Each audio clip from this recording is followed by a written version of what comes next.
President Museveni, welcome to the program. Thank you. Thank you, Christian. Okay, listen, I want to start by asking you, 80% of your country is under 35 years old. They weren't even born when you first came into office. And they really seem to want to change. They want jobs. Why do you think you deserve another term?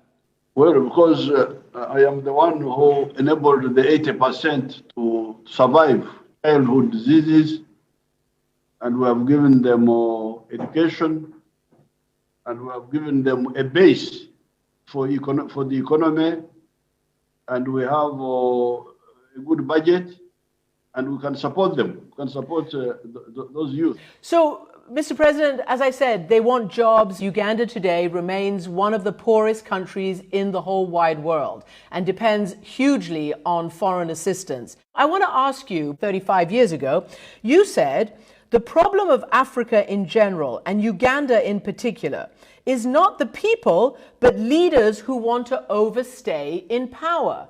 Now, you've seen that your country has now changed the two-term rule.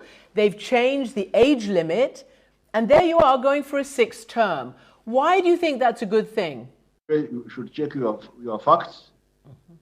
It is the fifth fastest growing economy in the whole world. You should check your facts. It's about to become a middle-income country. Now, regarding the politics, the management of society, yes, I said staying in power for a long time without democracy. Without democracy, mark those words. But if it is the democratic will of the people, because we have got so many things to deal with, if we need all hands on board, then it's correct that we have all hands on board. You call yourself still a freedom fighter. I want to read to you the words of your main opponent, Bobi Wine, young man who seems to have energized young crowds. He basically said in one of his songs, what was the purpose of liberation when we can't have a peaceful transition? Freedom fighters become dictators. He sang that in 2018 in the song Freedom. He has a point, right? That is wrong. We have been having transition. We have been having transition by having elections. Every 5 years we have elections, and if the people didn't want to give us a mandate, they would vote us out. Well, we've seen it. We've interviewed Bobi Wine. It's all over the international press that he has been, attacked. A member of his team has been killed. He is not able to go to big rallies. He's been jailed. How is that fair in terms of a level playing field for contesting the elections? Well, first of all, we have saved our people from dying in big numbers from corona. Have you heard of corona? Corona has been killing people and has killed very many people in Europe and in the United States. Here, we have only lost about 300 people now. We have been able to do that by stopping public gatherings. Now, Mr. Bobi Wine was one of the people who was defying that. In other words, causing the death of the spread of the virus. That's how he ran into conflict with the law. That's how it all started. And then they tried to blackmail the country by rioting. You have seen what rioting is in Washington. It was not a good idea. Those rioters who attacked the Parliament building in Washington. But we are very happy that we have not. Our people have not died like they have died in your places. Well, actually, Mr. President, let me just stop you there, because obviously we know what coronavirus is. You also are holding rallies the same size, if not bigger, than Bobi Wine's. So that's one case. But here's the thing, Mr. President, there are 54 people who were killed in these in the situation by your security forces in November. Why does he have to campaign in a flak jacket? Why do 54 people have to die? The 32 of the 54 were rioters attacking security forces. that's how they died. It was. I hear you now in the U.S. talking of insurrection, and you are saying insurrection is a bad idea. This was a form of insurrection, and that's how they were suppressed by when they were attacking security forces. There are others, 22, who died through circumstances which we are still investigating.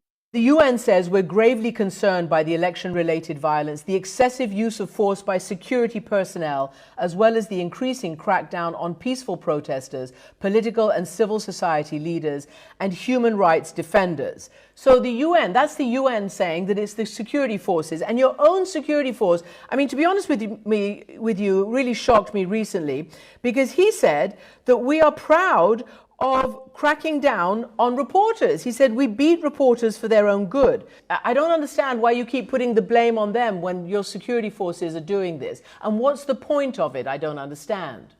We have cameras all over the place. If the security forces are the ones who make mistakes, it is easy to see, to capture and identify. In any case, nobody knows more about Uganda than ourselves. I am here. I have got a lot of experience, and I can tell you who is in the wrong and who is in the right. So the UN the UN have got enough trouble spots in the world to deal with.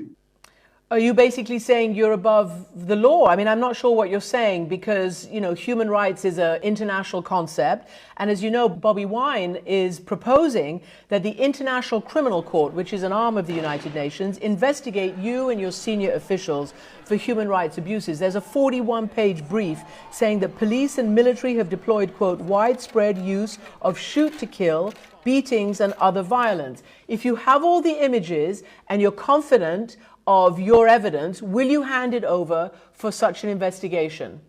Of course, we have no problem. We have no problem at all because there's nothing to hide. There's nothing to hide. And by the way, you are dealing with people who know what they are doing. We don't need lectures from anybody really in the world because we know what we are doing. Mm-hmm. Well, you know, President Trump said that in the United States as well. And you saw, as you mentioned yourself, the incitement to insurrection, the storming of the parliament, the cradle of American democracy by radicals and by insurrectionists. I just wonder what your view on that is. What would you say to President Trump about that? Well, I'm not a lecturer to Americans. They know what they are doing. But insurrection is insurrection, whether it is in the US or in Africa. You should regard any extra constitutional actions as illegal and treasonable. Mm-hmm. But I don't want to lecture Americans. They know what they are doing. Well, as you know, the House has already put forward formally one article of impeachment on the charges of inciting insurrection.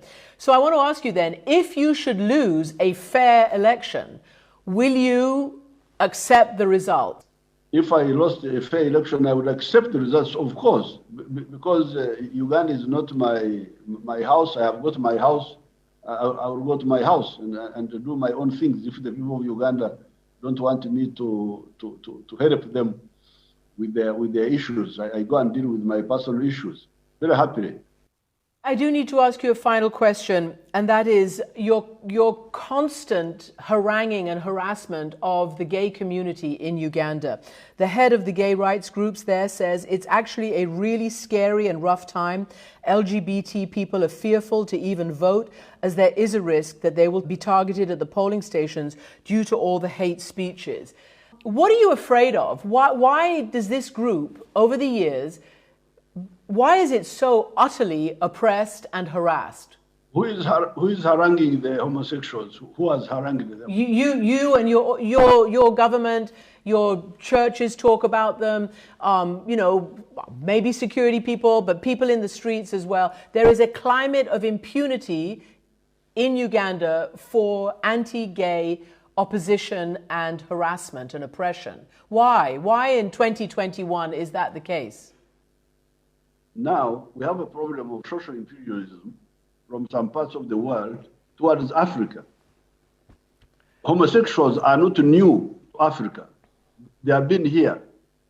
We know them, but we have got a different view of them. We think they are deviants. They are people who are deviated from the normal. They are not killed, they are not harangued, they are not persecuted, but we don't promote them. We don't promote them. We don't promote and flaunt homosexuality as if it is an alternative way of life. But we don't agree with the Western way of promoting homosexuality as if it is an alternative way of life. Well, as you know, they have been targeted, and that's why there is a worry, including by human rights groups. But I want to ask you this. You know, I can see, just like I can see in the United States, when you whip people up with misinformation, disinformation, sometimes lies about people, you can get a frenzy and a mob and a fear and people who don't know where the truth is. And I know that in parts of Africa, homosexuals are promoted by the church, by others, as deviants, as you're saying, as pedophiles. And it's just not true. And I wonder whether you think that you're a Christian, your wife is a Christian, whether you think that's charitable, and whether you think that perhaps you can actually move forward with a different view to that segment of your population. Because as you say, they are Ugandans, they're there to stay. It's not fair. No, the prevalent opinion among our population now is that the homosexuals are a departure from normal. If our opinion changes in future, let it change organically, but not imposed on us by other people. But nobody's imposing on you, Mr. President. It's not like the international community is telling you anything in this regard about promotion or anything. It's just about human rights. Mr. President, thanks for joining us from Kampala. Thank you very much.